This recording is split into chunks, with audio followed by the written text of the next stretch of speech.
¿Qué tal, queridos hermanos? Seguimos con la lectura del Catecismo de San Pío X, Catecismo Mayor. Estamos en las peticiones del Padre Nuestro, estamos en la quinta petición. Antes de comenzar esta lectura nos ponemos en presencia de nuestro Señor. En nombre del Padre, y del Hijo, y del Espíritu Santo. Amén.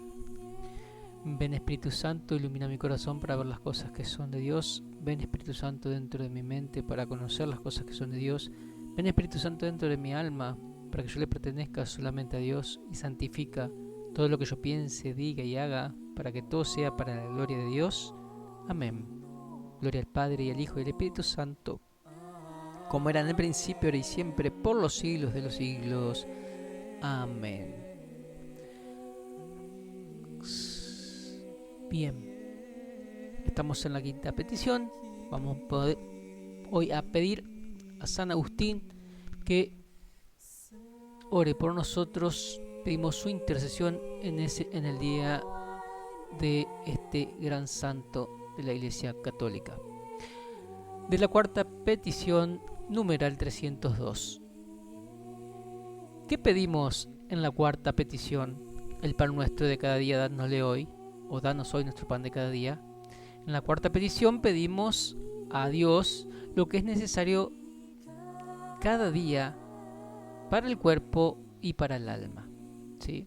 No nos olvidemos que no solo estamos pidiendo el pan que comemos, sino también el pan que da vida a nuestra vida espiritual, que es nuestro Señor Jesucristo. Él mismo es el camino, la verdad y la vida. Así que cuando pedimos el pan nuestro cada día, también pedimos por ese pan que nos da vida eterna, que es Jesús, Eucaristía. ¿Qué pedimos a Dios para nuestra alma? Para nuestra alma pedimos a Dios el mantenimiento de la vida espiritual, es decir, rogamos al Señor nos dé su gracia, de la que continuamente tenemos necesidad. ¿Cómo se mantiene la vida de nuestra alma? La vida de nuestra alma se mantiene sobre todo con la divina palabra y con el santísimo sacramento del altar. ¿Qué pedimos a Dios para nuestro cuerpo? Para nuestro cuerpo pedimos lo necesario para el mantenimiento de la vida temporal. ¿Por qué decimos, danos hoy el pan nuestro de cada día? Decimos el pan nuestro de cada día y no el pan de cada día, para excluir todo deseo de los bienes ajenos. Por esto le pedimos al Señor nos ayude en las ganancias justas y lícitas, con que nos procuremos el sustento mediante nuestro trabajo, sin echar mano de hurtos y malas mañas. Es decir, que estamos pidiendo ganarnos bien el pan de cada día, no ganarnos de una manera ilícita. ¿Por qué decimos danos y no dame el pan? Decimos danos y no dame para traernos a la memoria que, siendo Dios el dador de todos los bienes, al darlos en abundancia, lo hace para que distribuyamos a lo superfluo a los pobres. Es decir, que lo que a mí me sobra tengo que darle a los pobres porque es Dios quien me lo dio. ¿Por qué añadimos de cada día? Añadimos de cada día porque hemos de querer lo necesario para la vida y no la abundancia de manjares y bienes de la tierra. ¿Qué significa la palabra hoy en la cuarta petición? La palabra hoy quiere decir que no hemos de andar demasiado solícitos de lo porvenir, sino pedir lo que al presente necesitamos. Sexto, la quinta petición. ¿Qué pedimos en la quinta petición? Perdona nuestras deudas, así como nosotros perdonamos a nuestros deudores. Hoy conocemos al Padre Nuestro como perdona nuestras ofensas, como también nosotros perdonamos a los que nos ofenden. En la quinta petición, perdona nuestras deudas, pedimos a Dios nos perdone nuestros pecados, como nosotros perdonamos a nuestros ofensores, es decir, a los que nos ofenden. ¿Por qué nuestros pecados se llaman deudas? Nuestros pecados se llaman deudas porque hemos de satisfacer por ellos a la divina justicia en esta vida o en la otra. Es decir, todo lo mal que nosotros hacemos en nuestra vida lo vamos a pagar en esta vida o en la otra, o en la vida venidera. ¿Pueden esperar de Dios los que no perdonan al prójimo? ¿Pueden esperar de Dios perdón los que no perdonan al prójimo? Los que no perdonan al prójimo no tienen razón ninguna para esperar de Dios el perdón, tanto más que se condenan por sí mismos diciendo a Dios que les perdone como ellos perdonan a su prójimo. Es decir, que si en el Padre Nuestro estamos pidiendo que el Padre nos perdone, pero nosotros no perdonamos, en realidad estamos haciendo algo mintiendo en el Padre Nuestro, porque nosotros estamos pidiendo perdón porque nosotros perdonamos a los demás, pero si nosotros nos perdonamos, en realidad estamos pidiendo algo que no estamos haciendo. De la sexta petición, ¿qué pedimos en la sexta petición? Y no nos dejes caer en la tentación. Pedimos a Dios que nos libre de las tentaciones, o no permitiendo que seamos tentados, o dándonos gracia para no ser vencidos por dichas tentaciones. ¿Qué son las tentaciones? Las tentaciones son una excitación al pecado que nos vienen del demonio, o de los malos, o de nuestras pasiones. Es decir, del mundo, del demonio o de nuestra propia carne. ¿Es pecado tener tentaciones? No, Señor, no es pecado tener tentaciones, pero es pecado consentir en ellas o exponerse voluntariamente a peligro de consentir. Es decir, que yo me pongo en ocasión de pecado. ¿Por qué permite Dios que seamos tentados? Dios permite que seamos tentados para probar nuestra fidelidad, para darnos ocasión de perfeccionar nuestras virtudes y para acrecentar nuestros merecimientos. ¿Qué hemos de hacer para evitar las tentaciones? Para evitar las tentaciones hemos de huir de las ocasiones peligrosas, tener a raya nuestros sentidos, recibir a menudo los santos sacramentos y valernos de la oración. Octavo, de la séptima petición. ¿Qué pedimos en la séptima petición? Más líbranos del mal. En la séptima petición, líbranos del mal, pedimos a Dios que nos libre de los males pasados, presentes y futuros, especialmente del sumo mal, que es el pecado, y de la pena de él, que es la condenación eterna. ¿Por qué decimos líbranos del mal y no de los males? Decimos líbranos del mal y no de los males porque no hemos de desear estar exentos de todos los males de esta vida, sino solamente de los que no convienen a nuestra alma. Y por eso pedimos nos libre Dios del mal en general, a saber, de todo lo que prevé que es mal para nosotros. Es decir, que nosotros podemos tener alguna enfermedad que para nuestra salud es algo malo, pero Dios a través de esa enfermedad puede hacer que yo crezca en las virtudes, que no peque o muchas otras cosas a través de esa enfermedad. ¿Es lícito pedir que nos libre Dios de algún mal particular, por ejemplo de una enfermedad? Sí, Señor, es lícito pedir a Dios nos libre de algún mal en particular, pero siempre remitiéndonos a su voluntad, ya que puede ordenar aquella misma tribulación para provecho de nuestra alma. Es decir, que lo que recién dije, ¿sí? Una enfermedad puede sacar provecho nosotros de esa enfermedad para glorificar a Dios a través de esa enfermedad o de cualquier otro inconveniente que tenga. ¿De qué sirven las tribulaciones que Dios nos envía?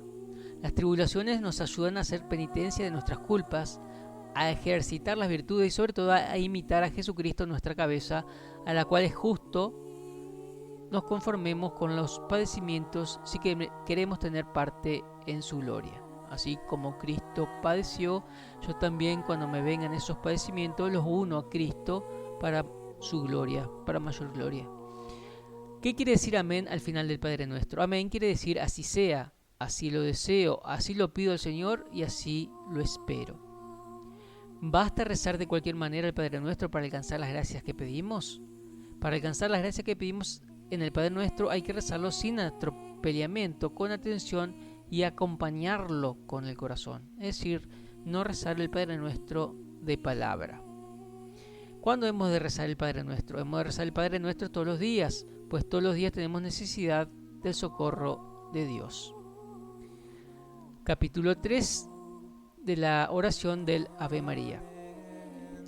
¿Qué oración solemos rezar después del Padre Nuestro? Después del Padre Nuestro solemos rezar la salutación angélica, o también llamado Ave María, por la cual recurrimos a la Santísima Virgen. ¿Por qué la Ave María se llama salutación angélica? El Ave María se llama salutación angélica porque comienza por las palabras con que el arcángel San Gabriel saludó a la Virgen María. Ave María, gracia plena es el Ave María cuando nosotros lo rezamos en latín. Por eso se llama Ave María, y eso está en el Evangelio de San Lucas, el saludo del ángel que le hace a la Virgen. ¿De quién son las palabras del Ave María? Las palabras de la Ave María son parte del arcángel San Gabriel, parte de Santa Isabel y parte de la Iglesia. ¿Cuáles son las palabras del ángel Gabriel? Las palabras del arcángel San Gabriel son: Dios te salve, llena de gracia, el Señor es contigo, bendita tú entre todas las mujeres. ¿Cuándo dijo el ángel estas palabras a María? El ángel dijo estas palabras a María cuando fue a anunciarle de parte de Dios el misterio de la encarnación que en ella había de obrarse. ¿Con qué intento saludamos nosotros a la Santísima Virgen? Con las palabras del arcángel. Saludamos a la Santísima Virgen con las palabras del arcángel para alegrarnos con ellas de los singulares privilegios y dones que Dios le concedió con preferencia a todas las otras criaturas. ¿Cuáles son las palabras de Santa Isabel? Las palabras de Santa Isabel son: bendita tú entre todas las mujeres y bendito es el fruto de tu vientre. ¿Cuándo dijo Santa Isabel estas palabras? Santa Isabel dijo estas palabras inspiradas por Dios cuando 3 meses antes de dar a luz a San Juan Bautista fue visitada por la Santísima Virgen, que llevaba ya en su seno a su divino Hijo. También esto lo vemos en el Evangelio de San Lucas, en el capítulo 1, del numeral 40, 41, el 46, bueno, más o menos, en ese. ¿Qué hacemos nosotros al decir estas palabras? Al decir estas palabras de Santa Isabel, nos alegramos con María Santísima de su excelsa dignidad de Madre de Dios y bendecimos al Señor y le damos gracias por habernos dado a Jesucristo por medio de María. ¿De quién son las otras palabras del Ave María? Todas las otras palabras del Ave María han sido añadidas por la Iglesia. ¿Qué pedimos con las últimas palabras del Ave María? Con las últimas palabras del Ave María imploramos la protección de la Santísima Virgen en el transcurso de esta vida, y especialmente en la hora de nuestra muerte, en que será mayor nuestra necesidad. ¿Por qué después del Padre Nuestro decimos el Ave María con preferencia a otra oración? Porque la Virgen Santísima es la más poderosa abogada acerca de Jesucristo, y por esto, dicha la oración que Jesucristo nos enseñó, rogamos a la Santísima Virgen nos alcance las gracias que hemos pedido. ¿Por qué la Virgen Santísima es tan poderosa? Es poderosa porque es Madre de Dios y es imposible no sea de Él atendida. ¿Qué devoción a María recomienda la Iglesia de un modo especial? La devoción a María Santísima que la Iglesia recomienda de un modo especial es el rezo del Santo Rosario. Ahí es donde encontramos un Padre Nuestro y 10 Ave Marías consecutivos. Capítulo 4 de la invocación a los santos. Numeral 340 o artículo 340. ¿Es bueno y provechoso recurrir a la intercesión de los santos? Es de grandísimo provecho rezar a los santos y de hacerlo todo cristiano. De un modo particular hemos de rezar al ángel de nuestra guarda, a San José, patrón de la Iglesia, a los santos apóstoles, el santo de nuestro nombre y a los santos patronos de la diócesis y de la parroquia. ¿Qué diferencia hay entre la oración que hacemos a Dios y la que hacemos a los santos? Entre la oración que hacemos a Dios y la que hacemos a los santos hay esta diferencia, que rogamos a Dios para que, como autor de la gracia, nos otorgue los bienes y nos libre de los males, y rogamos a los santos para que, en calidad de abogados cerca de Dios, intercedan por nosotros. Por lo tanto, recurrimos a los santos por su intercesión. ¿Qué queremos significar cuando decimos que un santo nos ha concedido alguna gracia? Cuando decimos que un santo nos ha concedido alguna gracia, queremos significar que aquel santo nos la ha alcanzado de Dios. Es decir, los santos no hacen milagros y no nos cumplen nada, sino que todo lo que los santos nos dan, recibimos por medio de los santos, son dados por Dios, no por el santo mismo.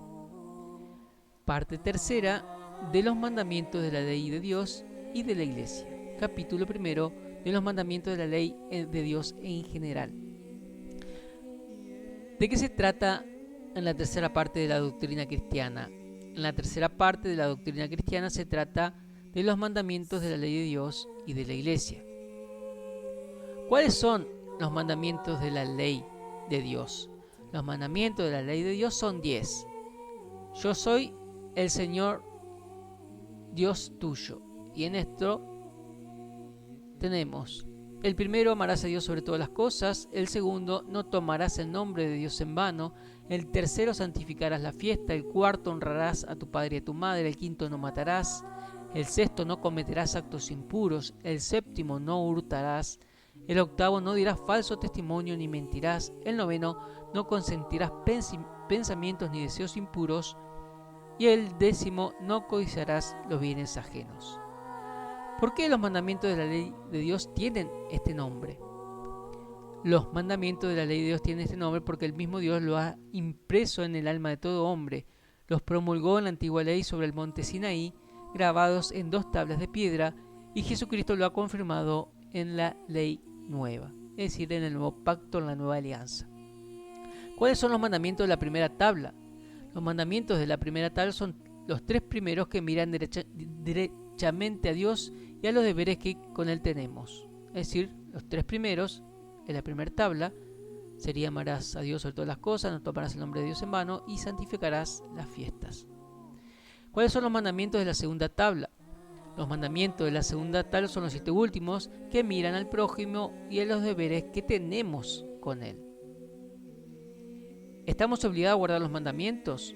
Sí, Señor, estamos obligados a guardar los mandamientos porque todos hemos de vivir según la voluntad de Dios que nos ha creado, y basta quebrantar gravemente uno solo para merecer el infierno. Es decir, que yo no tengo que romper los 10 mandamientos para irme al infierno, sino que con que rompa uno de ellos, yo ya estoy en pecado mortal, siempre con conocimiento y consentimiento, si no, no.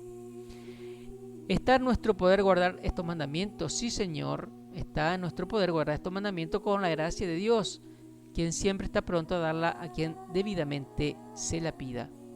¿Qué se ha de considerar generalmente en cada mandamiento? En cada mandamiento ha de considerarse la parte positiva y la parte negativa, a saber, los que nos manda y lo que prohíbe.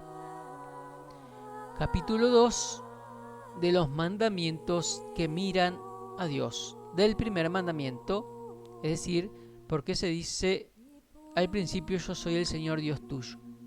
Al principio de los mandamientos se dice: yo soy el Señor Dios tuyo, para que entendamos que Dios, por ser nuestro Creador y Señor, puede mandarnos lo que quiera y nosotros, sus criaturas, estamos obligados a obedecerle.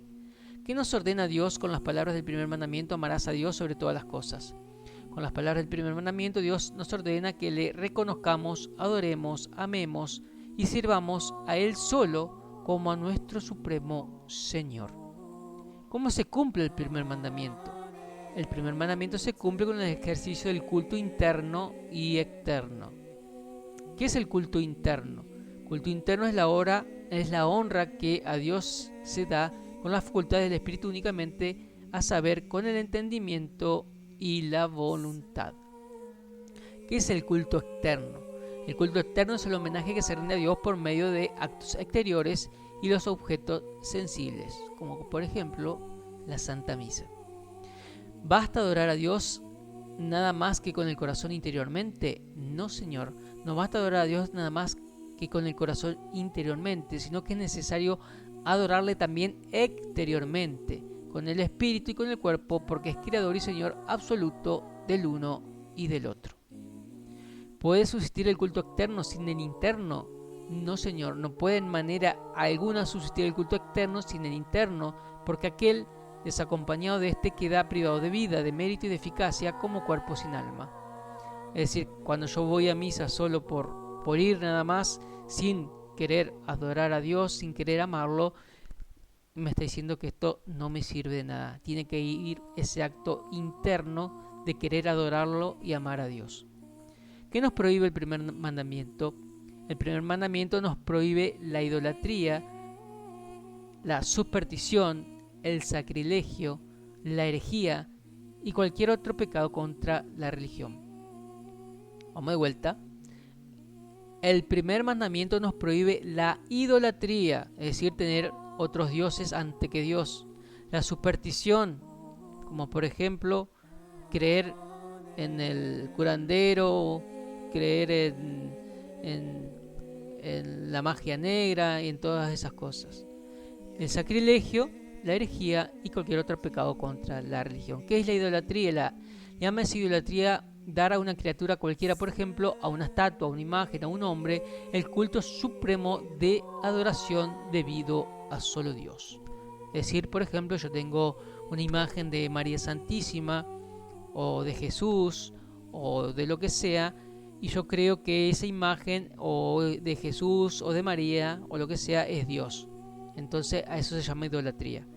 Una imagen es una imagen y no es ni María y tampoco es Dios. Entonces cuando yo le rindo culto creyendo que esa imagen es Dios, entonces ahí yo estoy en un acto de idolatría. ¿Cómo se halla expresada esta prohibición en la Sagrada Escritura? En la Sagrada Escritura se halla expresada esta prohibición con las palabras: no harás para ti escultura ni figura alguna de las que está arriba en el cielo o abajo en la tierra, y no adorarás tales cosas ni le darás culto. ¿Prohíben estas palabras toda suerte de imagen? No. Por cierto, sino solo las imágenes de las falsas divinidades hechas con fin de ser adoradas, como por ejemplo Buda, como hacían los idólatras. Es esto tanta verdad que el mismo Dios mandó a Moisés que hicieran algunas, como las 2 estatuas de querubines sobre el arca y la serpiente de metal en el desierto. Es decir, que Dios mandó hacer imágenes. El tema es que esa imagen no la tenemos que tomar como Dios. ¿Qué es superstición? Se le llama superstición cualquier devoción contraria a la doctrina y uso de la Iglesia, como también atribuir alguna acción u objeto cualquiera una virtud sobrenatural que no tiene. Por ejemplo, el gauchito Gil, la Santa Muerte, llevar una pata de conejo, qué sé yo, un montón de supersticiones que puede haber, el horóscopo, etcétera, etcétera. ¿Qué es sacrilegio? Sacrilegio es la profanación de un lugar, de una persona o de una cosa consagrada a Dios y destinada a su culto. ¿Qué es herejía?